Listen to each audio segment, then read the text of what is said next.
Ce titre est dicté finalement par les circonstances, que si le temps le permet est une expression courante de Saint-Pierre-et-Miquelon. En général, lorsqu'on projette de faire quelque chose, lorsqu'on fixe un rendez-vous, la phrase qui conclut les échanges, c'est « si le temps le permet ». Parce qu'à Saint-Pierre-et-Miquelon, on est finalement resté très dépendant de la météo, de ce qu'elle permet ou de ce qu'elle empêche de faire. Si le temps le permet est une expression qui peut être entendue dans son sens courant, comme la conclusion d'une discussion. Mais dans le cadre du changement climatique, du changement global, de l'entrée dans le monde anthropocène, il faut plutôt l'entendre comme un avertissement. Demain, ce n'est pas qu'à Saint-Pierre-et-Miquelon que nos actions, que nos projets seront déterminés par la météo, mais c'est bien dans le monde entier.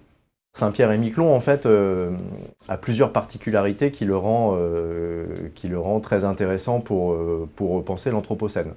D'une part, même si on l'ignore en général, on pense plutôt au territoire polynésien. C'est un des territoires français qui sera très rapidement touché par les évolutions climatiques. Une deuxième raison qui rend Saint-Pierre-et-Miquelon très intéressant pour penser l'Anthropocène, c'est son histoire, c'est sa culture.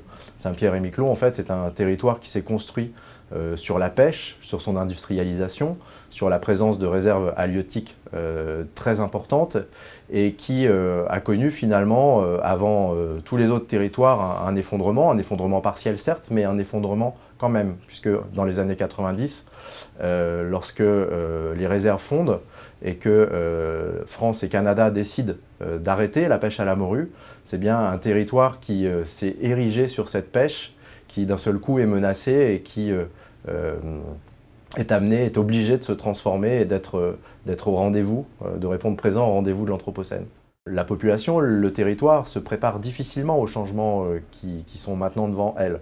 Un peu comme si le traumatisme qui date d'il y a 30 ans ne constituait pas une leçon qui permettait de rebondir, mais au contraire constituait encore un frein, une inertie, une difficulté non surmontée qui empêche d'anticiper les enjeux anthropocènes à venir. Et ces enjeux pourtant sont nombreux et la population en a parfaitement conscience. Du fait de son exposition, de son climat subarctique, Saint-Pierre-et-Miquelon va connaître une multiplication des tempêtes, une partie de ses côtes va souffrir d'érosion, une partie du village de Miquelon et d'autres zones de l'île risquent d'être complètement submergées, obligeant à déplacer les activités, voire l'habitat. Tout cela est connu, mais aujourd'hui il est très difficile localement pour les habitants à la fois d'y croire ou en tout cas de se mettre en action pour anticiper ces changements, s'y préparer.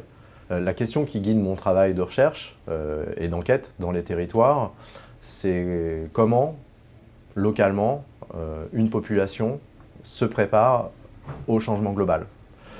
Une des réponses couramment apportées, en particulier mise en avant avec le développement durable, c'est que les solutions seront politiques, seront techniques, seront scientifiques. Il me semble que cela ne constitue que des réponses partielles et qu'on ne peut pas imaginer une transition à la hauteur de cet enjeu sans prendre en compte les dimensions sensibles et culturelles qui sont déterminantes dans notre capacité à nous adapter. Le recours à la photo consiste à travailler cette dimension sensible et au-delà des discours, au-delà de l'énoncé des enjeux, à montrer aussi la réalité du territoire et à tenter de jouer sur les attachements, sur ce à quoi l'on tient, sur tout ce qui finalement constitue quelque chose de très important pour les habitants de Saint-Pierre-et-Miquelon, qui, quel que soit le sujet que l'on aborde, mettent en avant le lien qu'ils ont avec le territoire et cet attachement très fort avec leur environnement.